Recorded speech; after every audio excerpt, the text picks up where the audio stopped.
yeah, maybe there are some rich Jewish bankers, but like my friends aren't getting a piece. The only cut they got was their foreskin, you know? Remember, there's only 3 races of human beings on the planet. There's white people, there's non-white people, and then there's white supremacists, okay? And that's it. We gotta get rid of the goddamn white supremacists, all right? We got no time left in this bitch. I need you guys to get super loud and welcome Sammy Obeid! Give it up! Why are you still here? Why don't you just go out and fight the race war that was just ignited a few moments ago? Get out there, grab a bat, come on. I'm dressed the same as him, because I'm basically gonna continue the set. I'm kidding. Loosen up. I know there's a time change, so everybody's like, it's 11. I just found out that I have a friend who doesn't know what inflation is yet. That's always fun to find out your friend is like that dumb. I was like, how you feeling about this inflation? He's like, that's like balloons, right? I was like, oh no. Oh, this is not looking good. I was like, how do you not yet know what inflation is? He's like, oh, I remember they first started talking about it. It was scary. But then they kept talking about it, and now I've heard the word inflation so many times, it's lost all its value. I'm like, man, I think you just defined inflation. He's like, whatever it is, I don't buy it. I was like, oh, there we go. I used to live in San Francisco, but had to move out because I also like to eat. And then I heard last week that Nancy Pelosi's husband got attacked in his San Francisco home, right? Horrible. All I could think when I heard that was like, man, I wonder how much that place closes on Zillow. Because me and Nancy, we have the same job. She's a speaker, I'm a speaker. But I'm the speaker of a studio apartment. And she's a speaker of a house, you know? But I've been inspired because the UK got their first Indian prime minister, dude. Yeah. It's proof that a brown person can lead a predominantly white country if they're a billionaire, super conservative, and technically not elected. My politics are kind of all over the place. My girlfriend's politics are interesting because she's very progressive under normal circumstances. But I've noticed that when she's menstruating, she's like full-on Republican. She's like, I don't care about your feelings, your pronouns, I want to eat now. I call it the red wave. All right, this one's gonna be worse. I used to be married. Yes, I was a polygamist. Nobody ever cheers for that. I had maybe 50 to 100 wives. I don't know, I stopped counting at some point. But multicultural, every race, gender, sexual orientation in my wife community. And in any multicultural society, you will have discrimination. So the African American wives were subject to racism, so we started a movement, Black Lives Matter. Some people weren't happy with this, so a counter movement was started, All Lives Matter. And then there was Stop Asian Wives Hate, and then one wife put on a shirt that said White Wives Matter. We were like, what the fuck? And started saying anti-Semitic stuff, so I just put on a shirt that said I want a divorce. But what I'm saying is I still believe in marriage, which technically makes me a white supremacist. Okay, that was the bit. Okay. That was really just a segue into talking about Kanye, so... I'm pissed at Kanye. I'm pissed that Kanye said that stuff because now I can't listen to Kanye's music publicly. I can't listen to Kanye West, can't listen to R. Kelly. My college playlist is just Lil Jon at this point. Isn't that wild? The one who said, till the sweat dripped down my balls is the one who didn't get canceled. It makes sense, though. He wore his heart on his sleeve, you know what I mean? He showed his true colors from the gate. Like R. Kelly, he was too romantic, like he's hiding some creepy stuff, for sure. Kanye was too prolific, we're like, he's got some demons. But Lil Jon was like, skeet, skeet, skeet, skeet, skeet, skeet, skeet, skeet, skeet, skeet, skeet, skeet, skeet, skeet, skeet. We're like, this guy till the end. A lot of people are having a hard time separating Kanye's artistry from what he said. You can do that. Kanye is proof that you can be both a genius and an idiot at the same time. I mean, he is a Gemini. Some people are pissed. Starting a different kind of war now. A lot of people say it's mental health. No, he definitely has a thing against Jewish people. Yeah, that's why he goes by Ye now. He took the Khan out because it's Jewish. Can't go by Jesus, that's also Jewish. It's hurtful because, I'm in stand-up comedy, like 50% of my friends are Jewish. So to hear Kanye say something like, oh, the Jews control the banks. Like, my friends can't even control their checking accounts, Yeah, maybe there are some rich Jewish bankers, but like my friends aren't getting a piece. The only cut they got was their foreskin, What I'm saying is I don't tolerate anti-Semitism. And I think if you hate Jewish people, it's just because you're jealous. You want to be them. Yeah, and I'm Palestinian. Yeah, that's how you know we don't hate the Jews, because we want to do our own thing.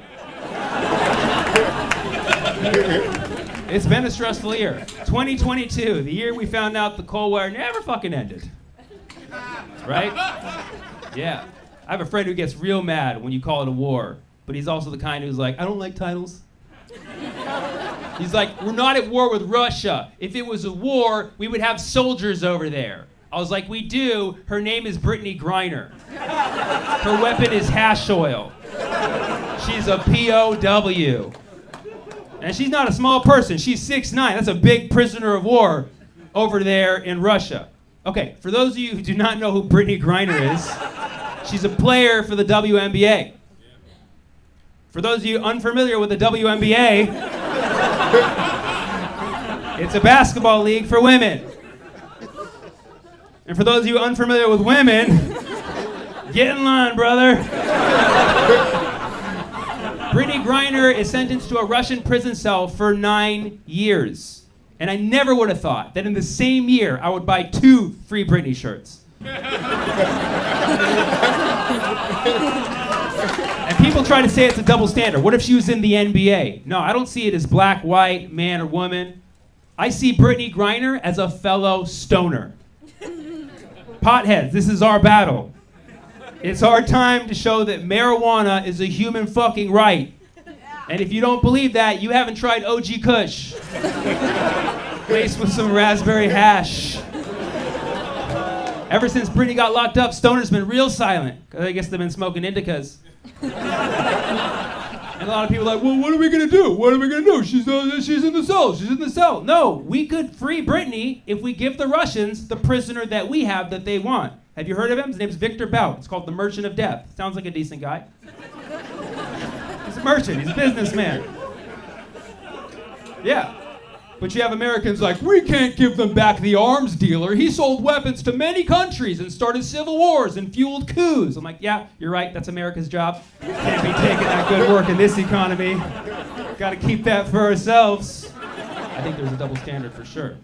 Can you thought experiment for a moment? What if it wasn't Brittany Griner, and instead it was Tom Brady? Good old New England Patriot, right?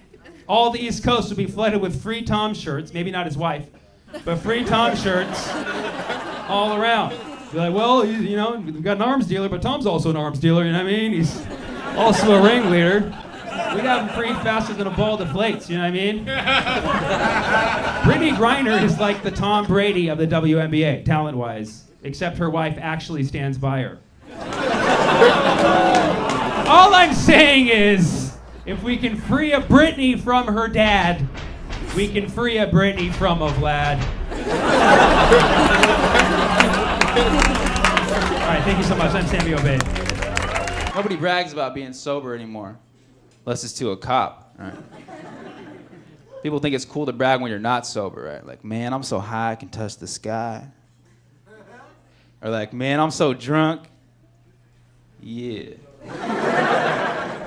No one's ever like, man, I'm so sober I can pay my bills to control my bladder. This is awesome, right? Nobody wants to party with that guy. And it's funny because drinking gives you this ambition to make big, detailed plans with your best friends for the next day that you don't feel like doing when you wake up hungover the next morning. Drunk plans, you guys are guilty. I know what you're talking about. If you make drunk plans tonight, make them with someone else who's drunk. Because they'll wake up tomorrow, same boat as you. You call them at 3, dude, we made plans to go rollerblading.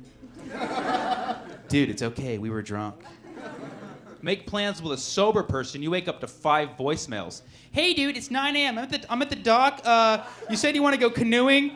dressed as Ninja Turtles. Everybody's looking at me, bro. I made the sandwiches you wanted. You said you wanted egg salad. That's disgusting, but you told me it's ninja food, so I made them, bro. I mean, give me a call back, dude. I mean, Leonardo, late. That's what we called each other last night. Okay, Donatello, out. Bye. I used to teach history, and I taught kids from the inner city. I taught gangsters, if you know what those are. And I had to come up with gangster analogies to relate the lesson plans. So, for example, we were doing U.S. history of the 1900s. I was like, all right, U.S. history of the 1900s. Imagine you're at a party with your homies. You got your French homie and your British homie. And then a German dude comes up, starts picking on your homies. You're like, what the hell? So you knock the German dude out. Pop! And the whole party's like, damn. Now your weed gets all dry, and then you put your money on the dice games, and the dice games crash. You're like, oh, shoot, depression. And then the German dude comes back. He starts picking on your Jewish homie. You're like, what the hell? But then you get socked in the back of the head by a Japanese dude. You're like, oh, what's going on?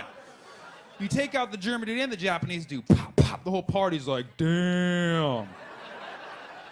Now you see two Korean twin brothers fighting, right? One's wearing red, one's wearing blue. You help out the one in blue because you're a Crip.